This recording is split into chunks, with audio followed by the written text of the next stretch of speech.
नमस्कार। चुनावी समर में आप लोगों का स्वागत है। उत्तर प्रदेश के लखीमपुर खीरी में हुई हिंसा मामले पर सुप्रीम कोर्ट में सुनवाई हुई। इस दौरान सुप्रीम कोर्ट ने स्टेटस रिपोर्ट दाखिल करने में देरी पर यूपी सरकार को जमकर फटकार लगाई।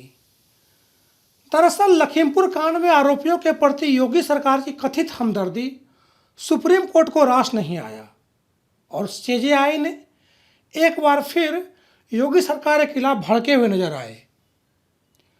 आपको बता दें कि सुप्रीम कोर्ट ने एक बार फिर लखीमपुर खीरी कांड की जांच के दौरान अपने पैर खींचने के लिए उत्तर प्रदेश सरकार की खिंचाई की।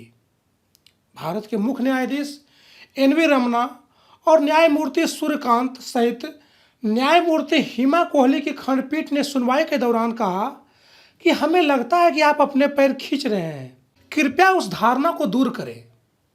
शीर्ष अदालत ने कहा कि रात 1 बजे तक हम इंतजार करते रहे, पर आपकी स्टेटस रिपोर्ट हमें अंतिम समय में मिली, जबकि पिछली सुनवाई के दौरान हमने आपको साफ कहा था कि कम से कम 1 दिन पहले हमें स्टेटस रिपोर्ट मिल जानी चाहिए। उत्तर प्रदेश सरकार की ओर से पेश वरिष्ठ अधिवक्ता हरीश साल्वे ने अदालत को सूचित किया कि उन्होंने इस घटना पर एक सीलबंद लिफाफे में रिपोर्ट जमा कर दी है।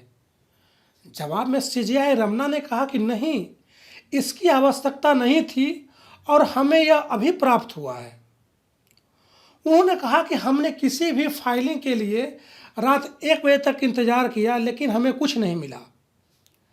सुप्रीम कोर्ट ने लखीमपुर हिंसा की जांच में ढिलाई पर उत्तर प्रदेश सरकार को कड़ी फटकार लगाते हुए कहा कि ऐसा लगता है कि जांच में जानबूझकर देरी की जा रही है। कोर्ट ने कहा कि पुलिस पांव घसीटते हुए आगे बढ़ रही है, उसे कम से कम जांच में इरादतन देरी की शंका को दूर करनी चाहिए। मुख्य न्यायाधीश जस्टिस एनवी रमना की अध्यक्षता में जस्टिस सूर्यकांत और जस्टिस हिमा कोहली की पीठ ने कहा कि ऐसा न हो कि जांच कोई अंतहीन कथा बन जाए। कोर्ट ने मजिस्ट्रेट के सामने जल्द से जल्द गवाहियां पूरी करने के निर्देश दिए। सुनवाई के दौरान मुख्य न्यायाधीश एनवी रमना ने यूपी सरकार से पूछा कि आपने 44 लोगों की गवाही ली है, बाकी की क्यों नहीं ली। साल्वे ने इस पर जवाब देते हुए कहा कि फिलहाल प्रक्रिया चल रही है। इसके बाद सुप्रीम कोर्ट ने कहा कि गवाहों और पीड़ितों के बयान जल्द से जल्द दर्ज कराए जाएं।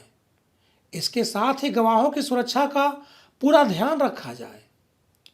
इस तरह सुप्रीम कोर्ट ने लखीमपुर हिंसा को लेकर योगी सरकार को फिर से फटकार लगाने का काम किया है। धन्यवाद।